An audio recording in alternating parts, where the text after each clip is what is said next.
हरे कृष्णा।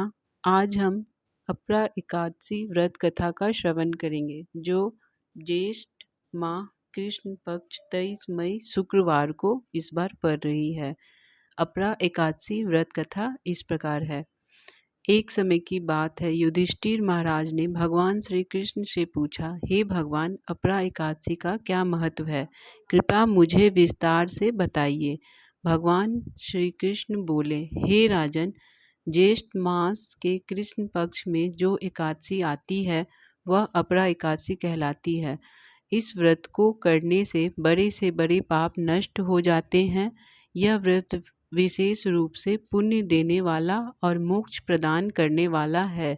इस व्रत को मनुष्य अपनी प्रतिष्ठा बढ़ाने के लिए और यश प्राप्ति के लिए करता है। जो लोग ब्रह्म हत्या, गौ हत्या, पापचार, झूठे प्रमाण और झूठी गवाही, पर निंदा, धन की चोरी, झूठा ज्ञान और अन्य पापों में लिप्त होते हैं, उनके लिए भी यह व्रत प्रायश्चित स्वरूप होता है।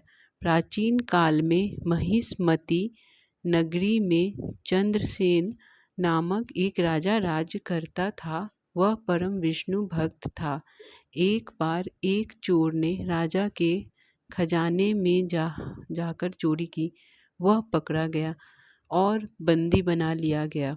जब उसे नगर में घुमाया गया तब उसके मन में भगवान विष्णु के स्मरण मात्र से उसके पूर्व जन्म के पाप नष्ट हो गए। संयोगवश वह चोर अपरा एकादशी के दिन ही मरा। यमराज के दूत उसे लेने आए, परंतु विष्णु दूतों ने उसे अपने साथ बैठा ले गए। इसलिए राजन, जो अपरा एकादशी का व्रत करता है उसे हजारों वर्ष तक स्वर्ग में रहने का सुख मिलता है। यह व्रत विशेष रूप से न्यायिक, वीर, ब्राह्मण और तपस्वी के लिए पुण्यदायक है। इस व्रत के प्रभाव से मनुष्य मोक्ष को प्राप्त करता है। इसलिए हमें अपरा एकादशी करना चाहिए। अगर हम एकादशी नहीं भी करते हैं तो भी हमें व्रत कथा का श्रवण करना जरूर चाहिए। उससे भी हमें एकादशी के बराबर ही फल की प्राप्ति होती है। और हो सके जितना उतना मंत्र जाप भी करना चाहिए एकादशी के दिन।